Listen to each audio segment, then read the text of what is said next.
Welcome back, everyone. I know that was not much of a break, but we've got so much fantastic content to show you. We're very excited for our next speaker. Simeon Hein. Dr. Simeon Hein is going to be giving us our next presentation.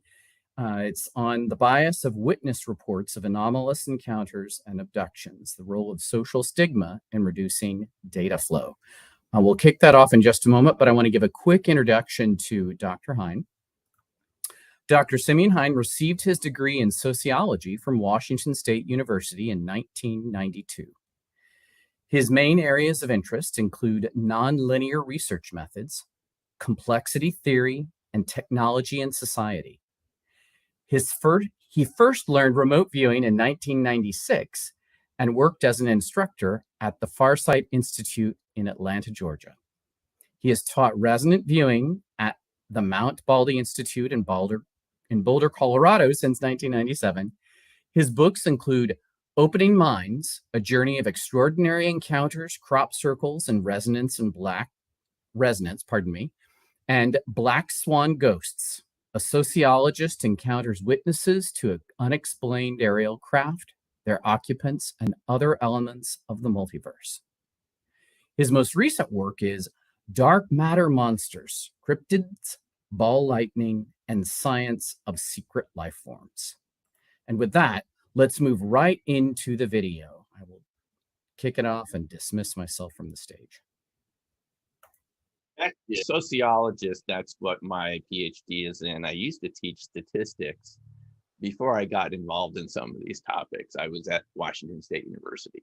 And I want to show you how a sociologist looks at some of these topics, because those of us that have been involved with statistics and research methods, we're concerned if we're actually getting accurate data that we're looking at, that we're making sense of. We often see people do statistical analyses and modeling and so forth, but are they using all of the data that's there, or are they only using a small subsample? And is that subsample representative of the entire population? So we're going to get into that now with topics about UFO encounters, other types of encounters, and UFO abductions, to see what we can learn here.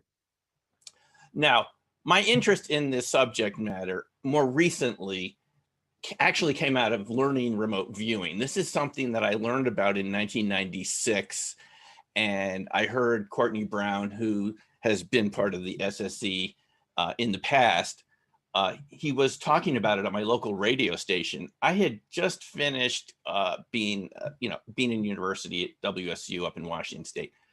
And I really thought remote viewing, I mean, Courtney was saying that other people could do it. Anyone could do it. You didn't have to be special. So I thought, this is really interesting. This is something that could really change my worldview. If it's real, this would have an impact on how we look at reality. But I was also skeptical. It's not a bad thing to be skeptical. I sort of wanted to go as an open-minded skeptic. I was open to it being real. Remote viewing, which Paul Smith is going to talk about later on in the afternoon. The ability to acquire information from things at a distance, people, places, and events that could be far away from you, and that you could acquire this data. I learned the system that Courtney taught, which was based on Ingo Swann, who I was able to meet a few times before he passed on in 2013. He was at the IRVA conferences, and the IRVA and SSE have held meetings together in the past. I learned the CRV system, and I also learned it later on from another person who had been in the military viewing unit, which Paul Smith will talk about, from Lynn Buchanan. And it was really the same thing. It's a written system that shows you how to stop editing your thoughts and sort of spontaneously write down impressions you get without doing what we normally do, which is try to make sense of things, right? So I really found that it worked. And I was surprised to find how accurate it could be, that even a beginner like myself within a day or two was getting accurate results. And so were everyone else in the class. After a few days, you'd really get these very accurate drawings of pictures that were hidden in folders, and you couldn't see them ahead of time. The monitor might know what these are, but this can even be done double blind, so no one knows what the target is, and you still get the same level of accuracy. So what happens in remote viewing sometimes is, this is before Ingo later went on to work at SRI with Hal Puthoff on the left and Russell Targ on the right, who've also been associated with SSE and IRVA. And what often happens is you get groups of people together. Like, this is one of our classes we've had in Boulder in the past. I've taught remote viewing for quite a while since I learned it, because I found that people found it was really valuable to them to learn that they had additional abilities. Like I thought originally I couldn't do it, that anyone really had some ability to do this, and some people were quite good at it. You have groups of people, and what happens when you get groups of people together, they begin to share stories over lunch breaks, and people who attend these sorts of training often have very interesting experiences of their own. While I was at Farsight back in 1996, I encountered two people who had worked for NASA who told me a lot of things I had never really heard before. Now, I have to be honest, I did have a UFO sighting with my mom in the Everglades when I was like 11 or 12. It was something overhead that we couldn't describe. And first it was still, then it moved. And when we went to the ranger talk that night in the Everglades, the ranger said, "Did anyone see anything interesting today?" So my mom raised her hand bravely and said, "We saw a UFO." And then she said her next statement was, the ranger said, "Did anyone else see anything interesting?" So even back then in my 11, 12-year-old mind, I was kind of wondering why the park ranger didn't want to talk about what we had seen. I didn't know much about the topic being that young, but we had seen something that my mom was sure was a UFO. In any case, at Farsight, I encountered a gentleman that worked transcribing NASA film, 16mm film, to a device he had made that could turn it into video. And he told me he could easily see structures on the moon in many of the NASA videos that the public had never been seen.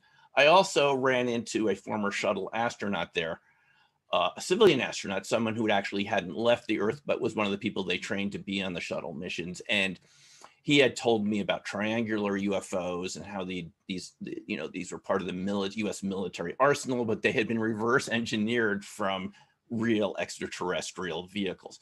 So this sort of got my curiosity going, not to mention that occasionally we viewed UFOs towards the end of the training. After we could view, basic verifiable targets, we would occasionally do a UFO. Now, it's interesting to note that one of the people that got remote viewing together in the beginning, who got the whole thing started, was Edgar Mitchell, the sixth man to walk on the moon. He later became a real advocate for ET disclosure. And he was with Russell Targ, James Fletcher, and Werner von Braun, the Nazi aerospace engineer that was brought over to the United States as part of Operation Paperclip, when a lot of Nazi scientists were brought over post-World War II to the United States to work in places like Los Alamos and other areas so we could have their expertise. And it was Edgar Mitchell and Werner von Braun that really pressed James Fletcher to start funding for this. I mean, it was Werner von Braun, according to Russell, who said right there, "Oh, come on, James, my grandmother was psychic. You should put some resources into this. It could be important." So that's how the actual SRI program got going. It started with Edgar Mitchell. Edgar Mitchell later became a real advocate for ET disclosure. He always told us, and I talked to him personally after one of the conferences in the late 90s where I saw him, he always said he had never seen anything. He hadn't had an encounter experience directly with a UFO, but that he had talked to many astronauts who had seen something from the Apollo craft and so forth, and he was certain it was a real phenomena. And he got a lot of witnesses to come forward into Steve Greer's Disclosure Project, which made its public appearance in 2001. So how do we talk about topics that are not easy to discuss? Ron Westrom has done a very good job presenting this. Those of us at the SSE in the past, he's done a very good job presenting this to us. And you can find his presentation, I think, on the SSE site. It's well worth looking at. He calls these sorts of phenomena that are widely experienced but little talked about hidden events. And he made this comparison between UFO phenomena, which we're hearing a lot about in the news recently, and hidden events. He connected it to child abuse because he told us, and this was really interesting to learn, and you can do the research on your own to find that it's true. Initially, no one really believed child abuse was happening in the US. No one could believe that parents would hurt their children or abuse them in any way. And it took a bunch of professionals getting together in conferences, and Ron's written a lot about this, which culminated in a 1962 national conference in Chicago. And various experts were brought together, radiologists and doctors, pediatricians, and so forth. They compared the evidence and they concluded it was really happening. And it wasn't until that 1962 conference that the issue of child abuse was considered real. And those of us who are, living now would find that almost incomprehensible, right? I mean, I was born in 1963. It's hard to imagine that this is something you could have brought up before 1962 and people wouldn't have taken you seriously. I mean, I find that really incredible. But that's the reality of it, is it's not only evidence that matters, it's the social context and the milieu at the time that determines whether scientists and professionals will take the evidence seriously, and child abuse is an example of that. After this 1962 conference, there was legislation passed in various states. It became something that you could talk about. Doctors were not afraid to say this if they thought it was happening to children, pediatricians, and so forth. So we can connect the history of how society dealt with child abuse in the US to many other phenomena that we consider to be paranormal phenomena, because we know that it isn't just the amount of evidence that you have, it's the willingness to look at evidence and actually look at it seriously, to have discussions with other professionals. So we're often told with a topic like UFOs, which we'll get into a second here, that there's not enough evidence and so forth. And that's just obviously hogwash. It's the way the evidence has been treated and the way it's been ignored, which we'll look at in a second, which has allowed scientists to say not enough evidence for this topic. It's just like child abuse. The evidence has been there the whole time. And I'm going to argue that here, at least you don't have to agree, but I'm going to argue the evidence has been there the whole time. It's just there have been a variety of impediments to allow or dissuade scientists and experiencers, people who experience this, and people in the military who were around a lot of censor systems from wanting to talk about it because of fear of ridicule, stigma, negative impacts on their career. As some have said, it might not be career enhancing, those who presented at SSE in the past. So you get the idea there. And this stigma prevents people from coming forward and scientists from studying the topic. And it can completely hide the existence of the topic, just like it hid the existence of child abuse. And so what Ron has always shared with us is that scientists didn't want to avoid, they didn't want to talk about battered children because there are legal consequences to doing so. They didn't want to gather any evidence on their own. They just probably paid attention to what they were hearing, which isn't very scientific. They were just looking at their own beliefs about it and what they probably read in the newspaper. And then they're more interested in paying attention to common sense, right, than looking at the evidence. So you'll often hear this in discussions now, people like Neil Tyson and deGrasse and others who you see on the news media talking about UFOs in the past couple of weeks, and others, Bill Nye. When you hear them making arguments, it's not really always, it's not based on evidence. It's sort of based on their sort of just so sort of common sense stories, which are no better than our just so common sense stories. So we shouldn't necessarily listen to them. Now, Ron Westrom brought up another really fascinating case in history, which is meteorites. There was a time when people didn't believe in meteorites. Scientists didn't believe the evidence, even though there were meteorites that would fall from the sky. People would see them streak across, they would find the stones. They didn't believe in meteorites because at the time, at least until the early 1800s, people believed in the Aristotelian view of the universe. And what did Aristotle tell us? That there is no change beyond the lunar sphere. Back then, scientists, natural philosophers, as they were called, believed that the planets rotated on these crystalline spheres and nothing ever happened out there. It was a static zone. So they said there can be no stones falling from the sky because there are no stones in the sky, and nothing beyond the moon actually generated any activity. So when these stones would be found, the meteorites, they would say maybe they came from a volcano. There was one theory that they were being ejected by the moon. And it took the work of two scientists and others, a few others who they conversed with at the time, Ernst Friedrich Florenz Chladni, otherwise known as the father of acoustics, invented the wave functions that became part of the Schrodinger wave function in quantum mechanics. He created it back then too, a very kind of simplified form that would work for one electron, a simple waveform. He proposed in 1794 that meteorites were extraterrestrial, and no one believed him. And it got to the point where meteorites were all confiscated from all the museums. Apparently, there's only one meteorite left in France, where the French Academy of Sciences ordered all the meteorites to be confiscated, said they weren't real. There was one big one they apparently couldn't move, and that's the only one you'll find from pre-1800s.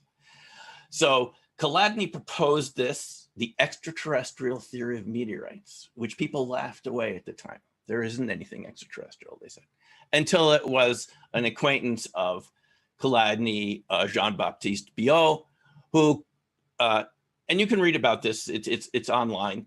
Biot collected a lot of samples when there was a huge meteor storm in 1803 in Eagle, France. And 3,000 meteorites fell in one night, and they could no longer deny it.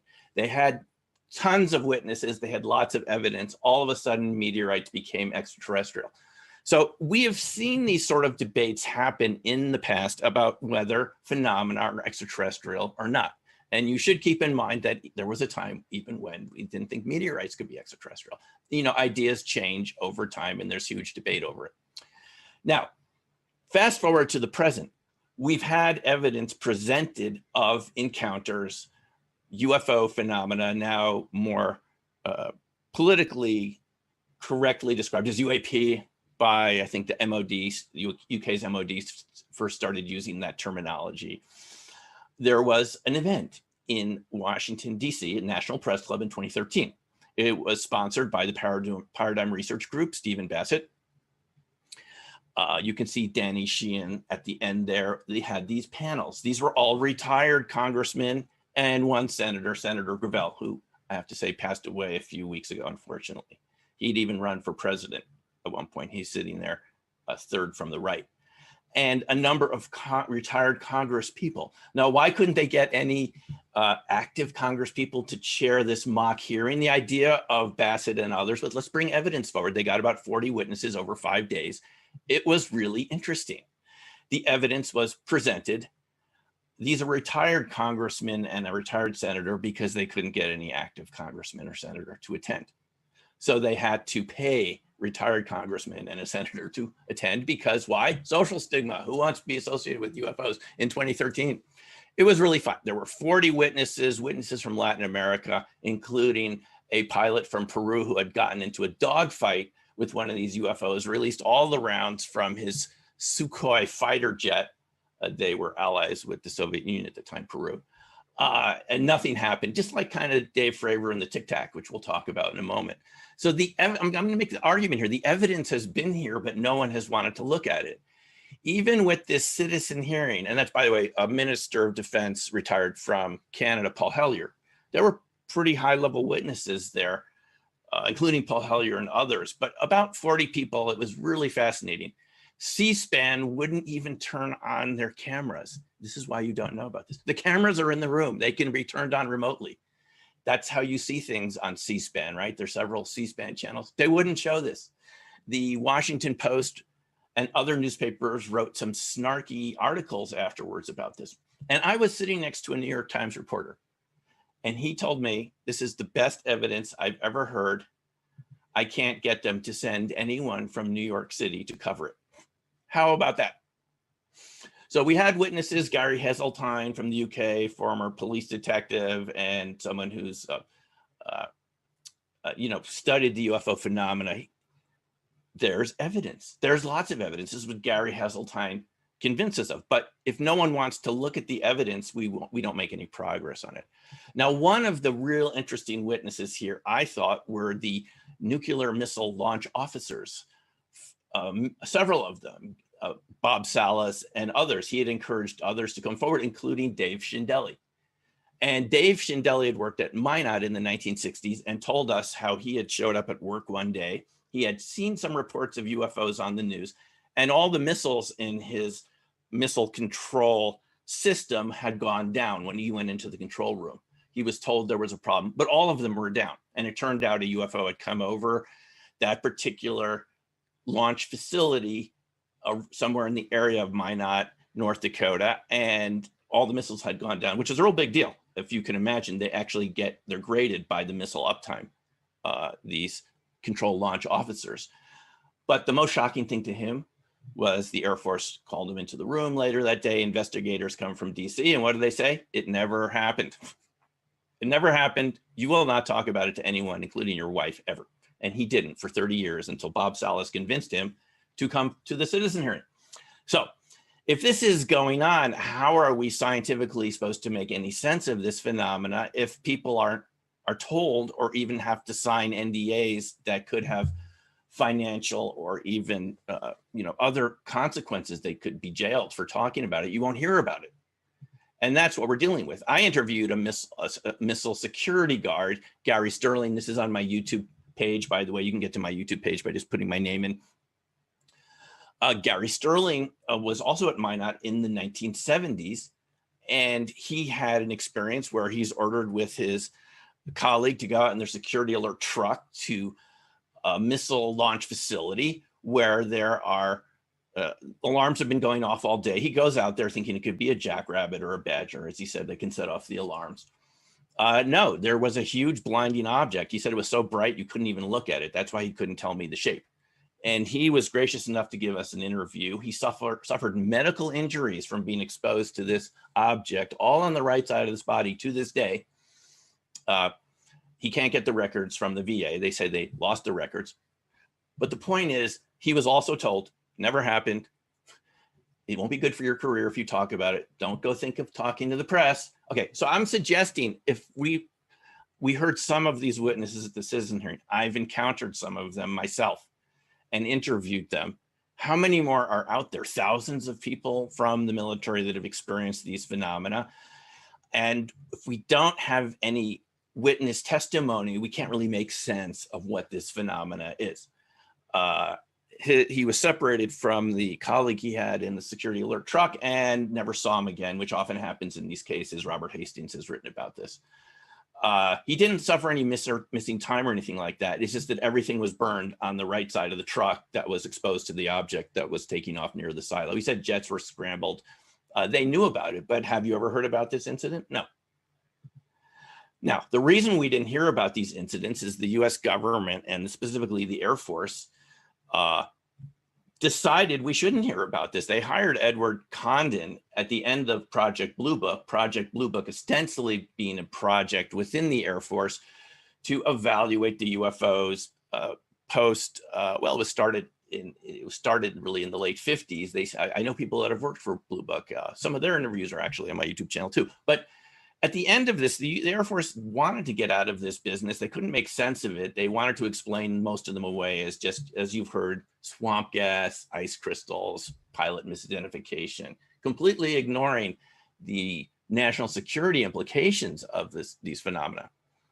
Edward Condon, just up the hill here from me at the University of Colorado, was hired, given a $500,000 contract, which is a lot of money even by these days, right? Think how much you get to do your projects for researching this subject area.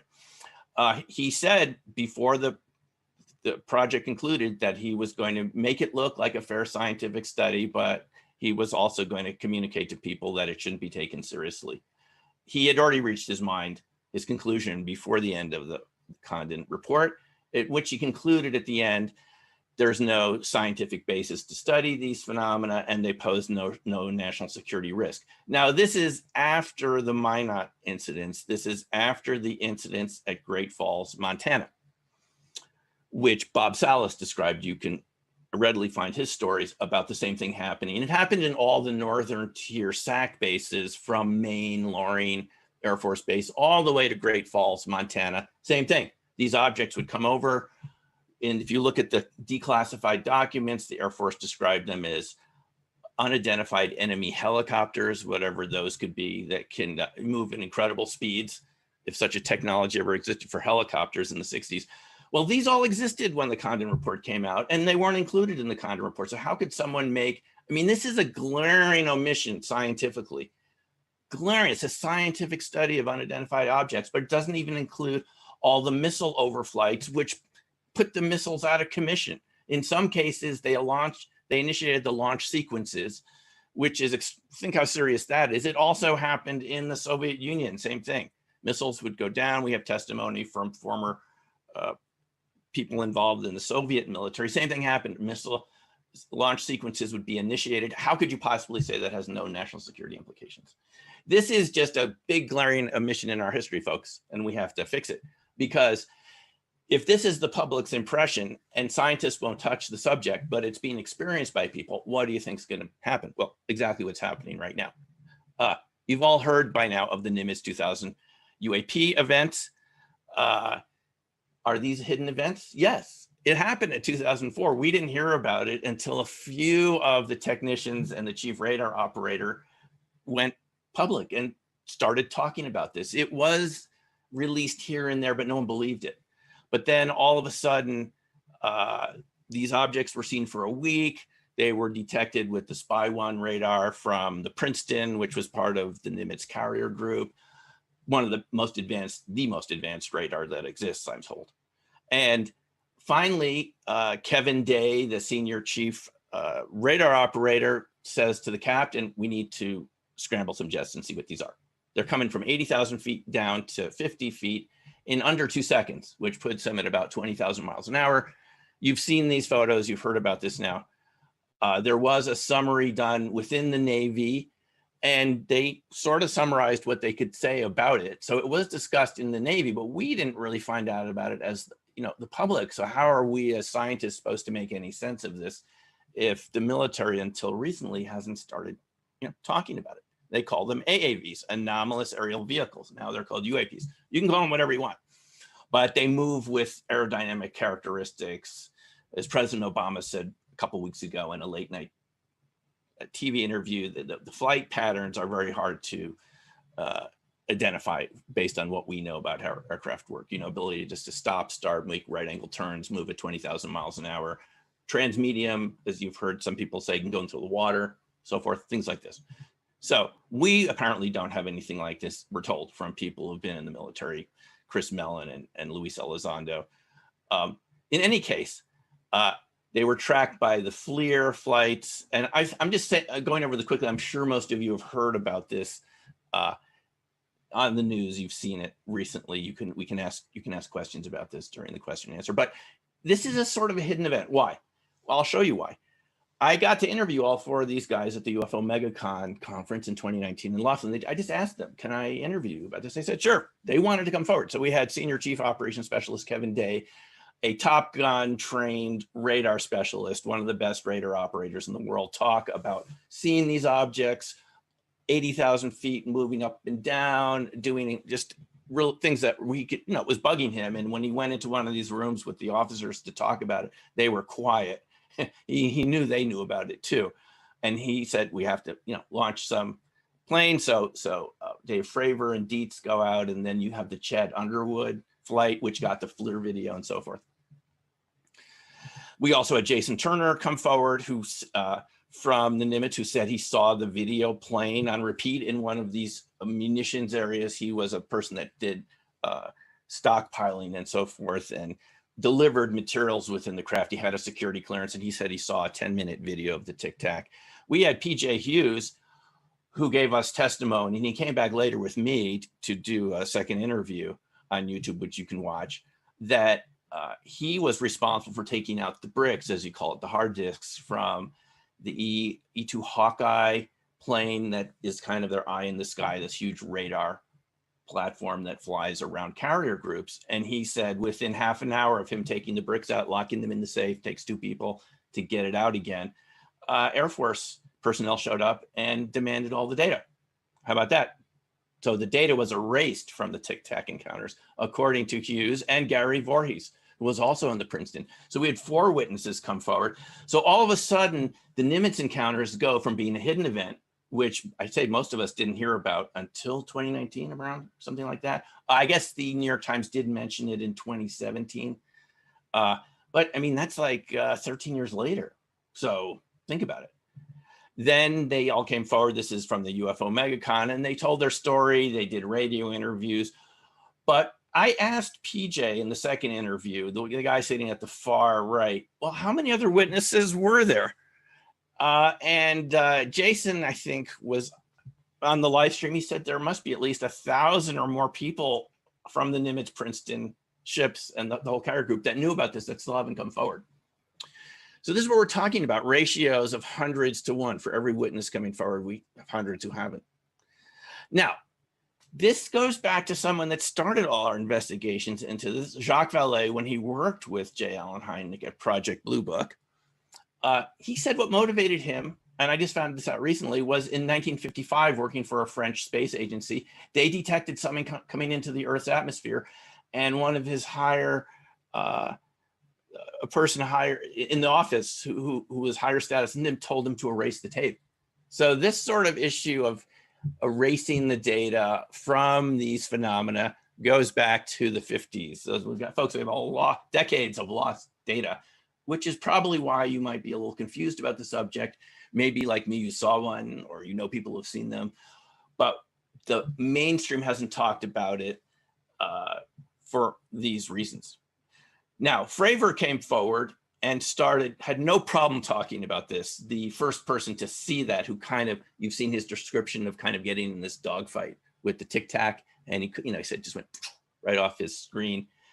But there were other pilots, including Alex and Dietrich. Now, she didn't come forward till a couple of weeks ago with the 60 Minutes interview, right? Which you may have seen. She was in the second plane.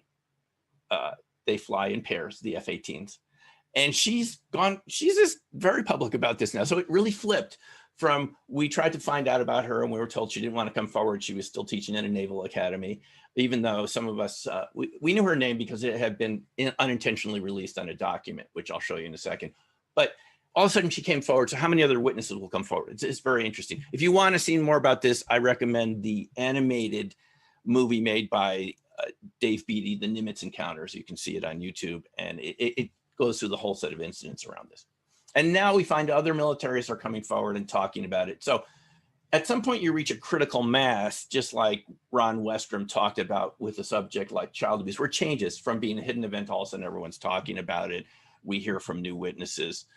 Another person that investigated related phenomena was Bud Hopkins, who I was fortunate to hear lecture a few times. And he looked at abductions, literally people being taken aboard these craft. We haven't heard much about this so far in the media or from any of the military witnesses. I don't think it happened to them with the Tic Tacs. By the way, you're aware that there were other incidents off the East Coast in 2015 from the USS Roosevelt, and now we're hearing other aircraft carrier groups just in the past couple of years. The East Coast pilots described objects being up there every single day. They went on their flight training exercises for 2 years, staying there day after day, that had flight characteristics that couldn't catch up with them, right off the East Coast, not very far from Washington, D.C. This is sort of what got all this going, is the Navy pilots said, we're sick of this, we're filing reports. So it took some action just from a few brave individuals to come forward. Abductions, though, are a little more challenging. This is something where you feel like you've been taken aboard a craft, you have missing time, other inexplicable encounters. Maybe you felt things have come into your house at night, right through the walls. They don't open the doors. We've had the Travis Walton case where Travis and 5 other loggers, the Apache Sitgreaves National Forest, in 1975, Travis goes missing for 5 days. And The other guys describe, him being taken up, and no one believed them until he's found 5 days later on a highway out of town, and he describes what he experienced, which was the same thing. He got too close. He went out and looked at this craft. They saw lights in the forest, and they were just going home. But Travis went out foolishly, got close to the craft. All of a sudden, he gets injured, and when they go back, he's gone. And Travis described seemingly extraterrestrials plus human-looking entities on the ship, and they were friendly to him. They tried to heal him. It's not like you saw in the movie. And eventually, they just let him go again after they felt he was healed. We had initially Betty and Barney Hill from 1961, who was, Stanton Friedman and Betty's niece, Kathleen Martin, have done a very good job describing this case where they had missing time, but they were hypnotized by a very experienced hypnotist that worked with World War II veterans who had PTSD, and he found them extremely convincing. He had worked with hundreds of people with hypnosis with World War II veterans. And Betty described seeing star charts, which weren't known by astronomers at the time. There were strange chemical marks on her dress, and you can read more about that. But this was one of the initial cases that got it going. But how do you talk about this? Do you just talk about this at the next party you go to? Do you talk about this to your neighbors? I can tell you, even personally, having talked about the UFO I saw with my mom in the Everglades, you would get people, treating you in a sort of disrespectful manner. You all know what I'm talking about. It's not easy to talk about things which society doesn't accept. And at some point, you may just stop talking about it. I didn't do that, as you can see. And we're all having a good time. I suggest you don't stop talking about it either. But you can understand what it's like to have experienced something where no one believes you, and then you're accused of being crazy or having, we've had very interesting talks today, but the DSM manuals until recently, I don't know if it's still in DSM-5, diagnostic and statistical manuals that psychologists use, psychiatrists, had belief in UFOs as one of the traits that was part of schizotypal disorder. This would be thrown at witnesses. It was a schizotypal, kind of part of the spectrum of schizophrenic disorders, which we heard this morning is about 1% of the population. Do you think pilots, when they come up for their promotion in the Navy, want to be accused of having a schizotypal disorder? This is why pilots haven't come forward. I know many, and I wrote about some of them in my book, Black Swan Ghosts, but you can talk to people who've experienced this. They won't talk about it. A recent person I talked to, Terry Lovelace, Air Force veteran, goes camping with a buddy in Devil State Park, Arkansas. They are taken aboard a triangular craft. They have missing time, they have injuries, and when they get back, the Air Force somehow seems to know all about it, and they're told, you will not talk about this again. And Terry Lovelace, former federal prosecutor now after the Air Force attorney, and then worked for the Department of Justice, he had no problem coming forward. It takes people like him. You can see his interviews too on my YouTube channel. But I mean, it takes no problem once you have people like him coming forward to say, no, this is real, it happened to me. So very interesting case having to do with a triangular craft. But again, it takes people coming forward, and it takes a change of policy. Hudson Valley UFO sightings, thousands of people saw this in the Hudson Valley areas from the 1970s through the 80s. I've talked to witnesses about this. I'm going to talk to another one soon that saw this huge craft come over, make flat turns and things that our aircraft can't do, seemingly anti-gravity or something like this. So the UAP task force came out just on June 25th, and they mentioned sociocultural stigmas as barriers to information flow.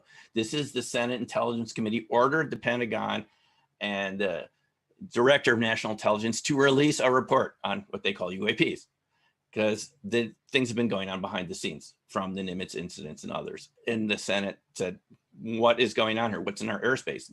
Navy, Air Force, I would guess the Air Force, they've been pretty silent here. The Navy said, we don't know. And the Senate said, what do you mean you don't know? There's all these objects in our airspace. And they said, we don't. So that's why we're finding out more about it now. Sociocultural stigmas, absolutely right. It just, if you know people who've been in the military, you know how your record matters so much when promotion time comes, and these things could interfere with it. We've had Luis Elizondo and Chris Mellon come forward, both retired DOD employees, high-level employees, actually. Chris Mellon was right under the Secretary of Defense in one of those offices. one of the slides leaked from his computer that he was going to present at one of these classified briefings for the Congress or Senate. They've been briefing them about these topics, folks, for a couple of years now. Slide 9 was one of them that we were really interested in. It has to do with what we're talking about today in these other talks here on this education day.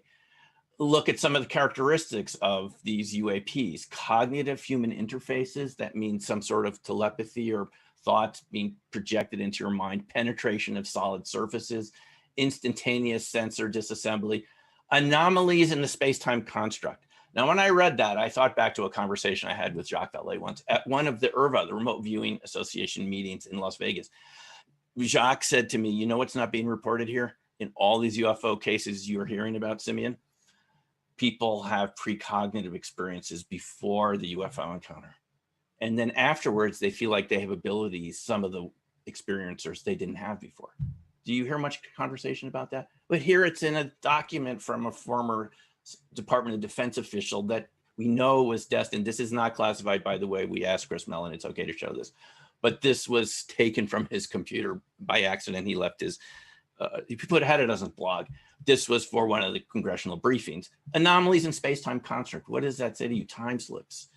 And all these other things. And these are the folks that investigated Skinwalker Ranch, by the way. Now we're told that there's a 23-minute video of a triangular craft coming out of the ocean. This is an artist rendition based. It hasn't been declassified yet, but someone we know did see it, and this looks something like this, okay? So what I'm saying to you folks is there's a lot of evidence to come out here, and science can push aside evidence in favor of tradition, common sense, national security concerns, but then we lose information, have incomplete knowledge, and we can't really study it scientifically. We just don't have enough data. There's just too much bias. We've only heard a tiny percentage of all the stories. And at least now the US government agrees, because this is why they're doing these briefings. We're told there might even be open congressional public hearings on UFOs, which I think it's overdue and it's important.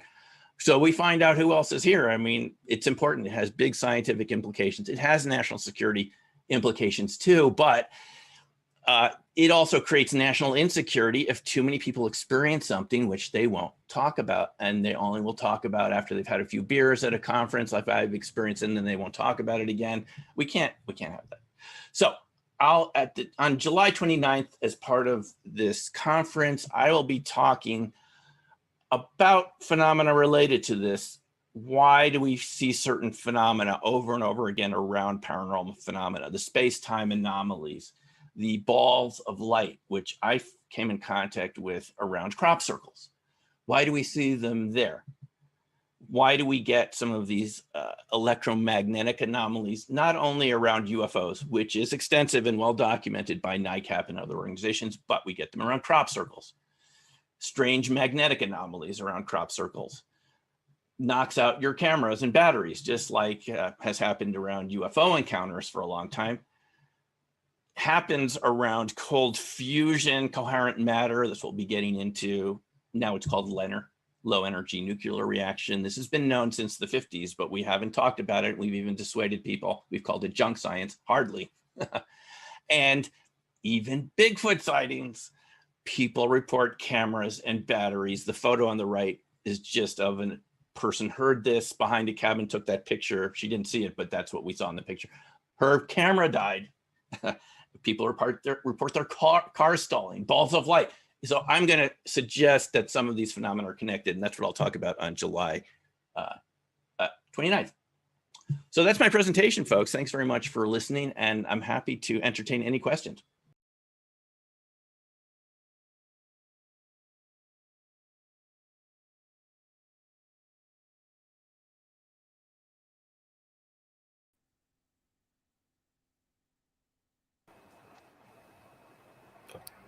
Hello. Wait a second. Okay.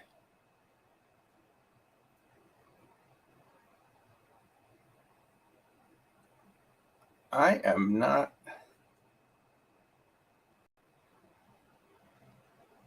Hey, Mark, we can hear you. So maybe you can refresh your browser. No, we can hear you. Okay, so hey guys. Hi Simeon. Hey. That was a wonderful presentation. Oh, thank you.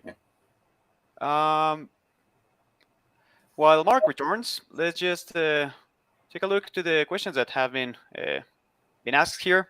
Sure. So I'll put this on stage. So if you had to make an estimation of your guesses, what percentage of UFOs or UAPs reports do you think would have a normal explanation if they were investigated? Oh, it's probably the majority, I would imagine. But there's thousands and thousands of these sightings, so that even if you push it to 95% having some sort of conventional explanation, and I'm not talking about from the military, I think that changes it. Their sensor systems are so advanced now. There are so many sensor platforms that are picking up these UAP UFOs that I would say the percentage of those that have a conventional explanation is rather small, because this has come forward recently. But I mean, if you look at what we see as the public, lights in the sky, so forth, a lot of those do have a conventional explanation. But again, here's the thing, going back to, the lecture that you just heard, we really don't know. You've heard it estimated at 95% having some conventional explanation. How do we really know? In the absence of a large data set, we can't really tell. It's simply too biased because we don't have enough witnesses coming forward. And maybe the witnesses that are coming forward are the ones with the more conventional explanations. Do you see how bias works in statistics? So the whole thing is so biased. I would say we really don't know until we have a real seriously watertight data set where people are not afraid to come forward.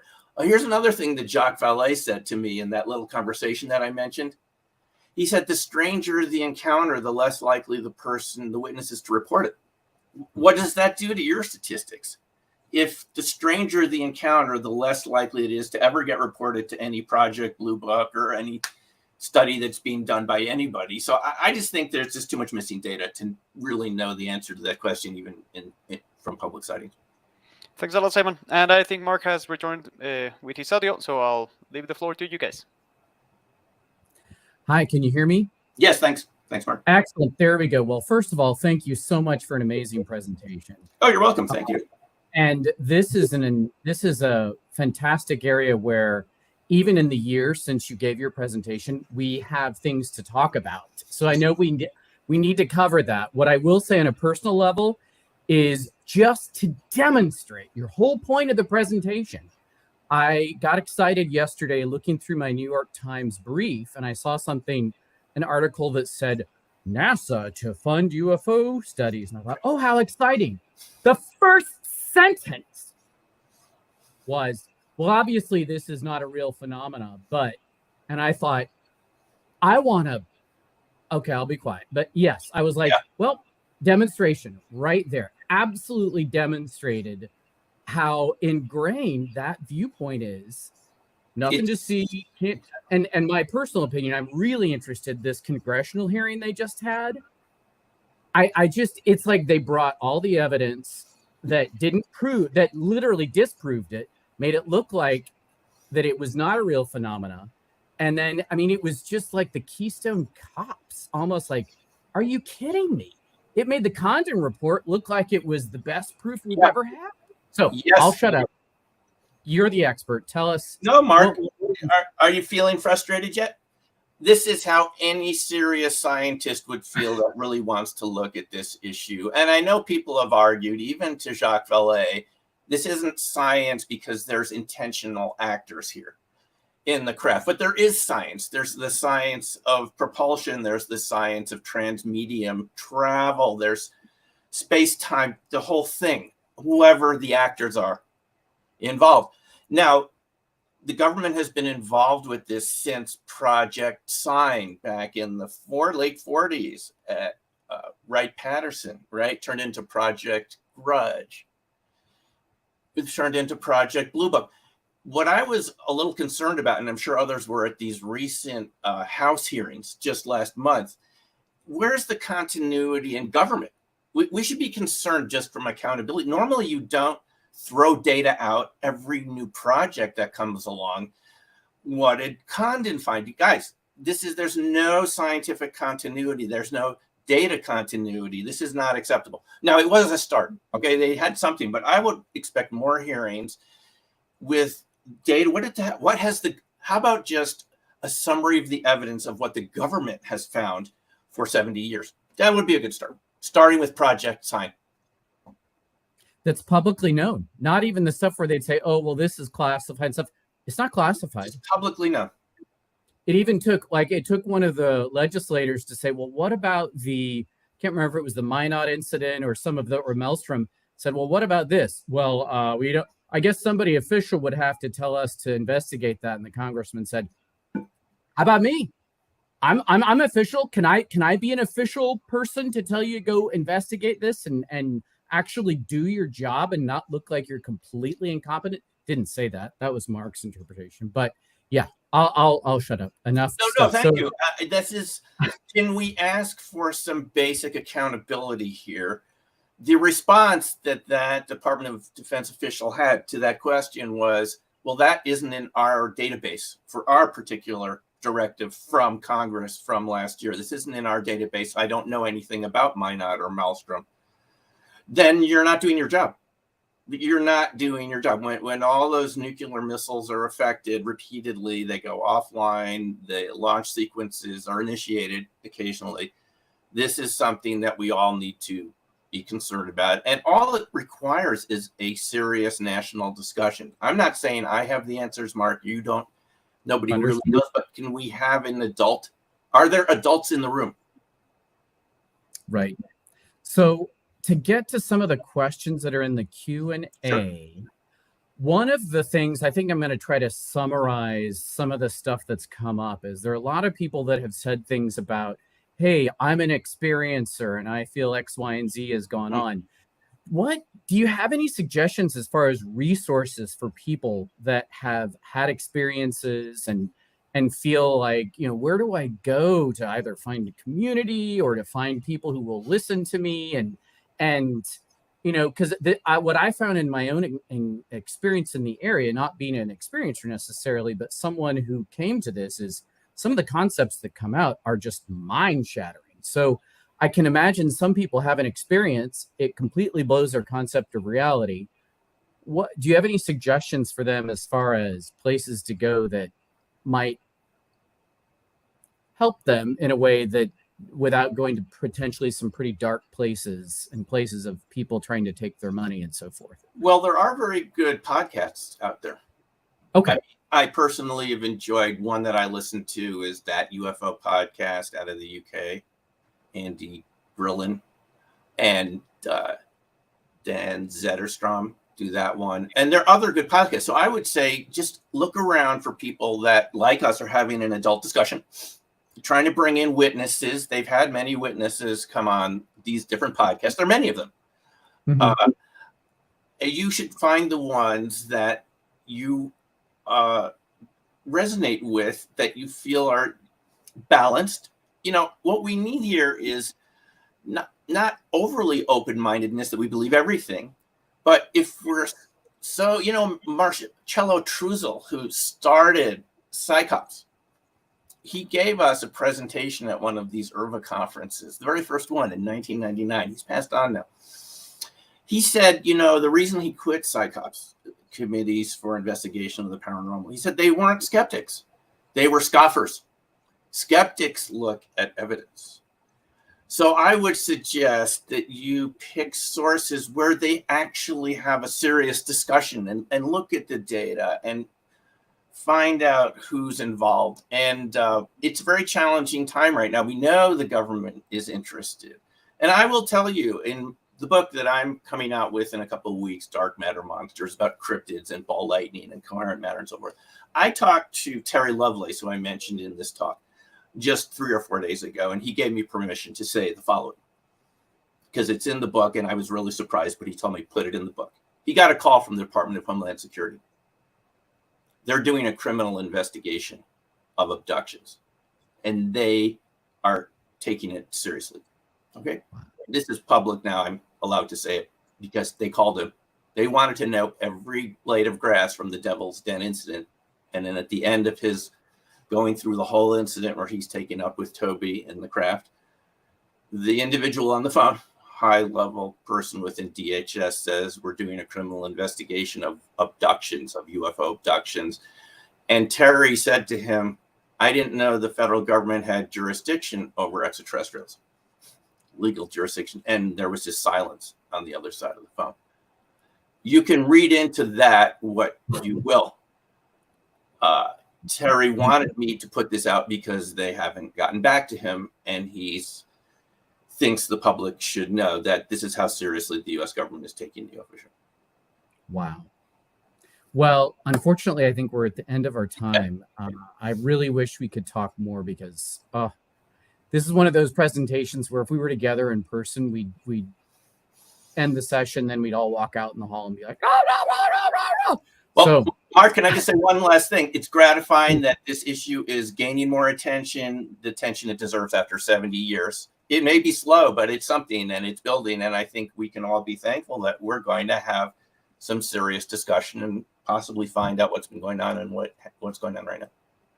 absolutely. Well, thank you. I want to thank you so much for the work you have been doing over all of these years, not just what you're doing here, for what you've done with the SSE at the last conference and the one that's coming up. Are you presenting at the upcoming conference? I was putting so much work into my upcoming book. I didn't have time to put a presentation together. It's a lot of work to get all the sources together. It'll be done in a couple of weeks, and I'll be back giving presentations again. Understood. Well, I'll be there. I'll be at the conference. I think there are videos from the last conference. Annalisa can talk about that and at some later point. But I think for now, we're going to head back to the lounges. And I will see if Annalisa wants to come to the stage to give us direction about that. Sure. Thank you, Mark. And thanks, everyone, for Thank listening. you. Annalisa, do you want to give us any direction about here she comes. About our next, yes, Annalisa, our next steps, the social lounge. Anything to say about it, or we just go to I'm gonna have to leave my camera off for now. But we are going to have a 30-minute networking break. And I understand that John is going to be sitting at the subtle energy table in case there are questions that you wanted to discuss that we didn't have time for. Simeon, you are invited to join us in the social lounge at a table in UAPs.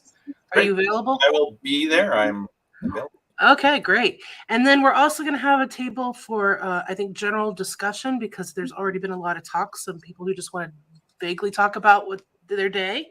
And I think we're also going to have an experience share table. So for the next 30 minutes, again, table hopping is encouraged. So we will see you in the social lounge. And I think we're coming back with, who's our next speaker? I believe it's Lloyd Auerbach at, yes. Mm-hmm. Well, in about 30 minutes. So yeah, we'll see you then. Fantastic. All right. Well, take care, everybody, and we'll end the session now. Thanks a million. Take care.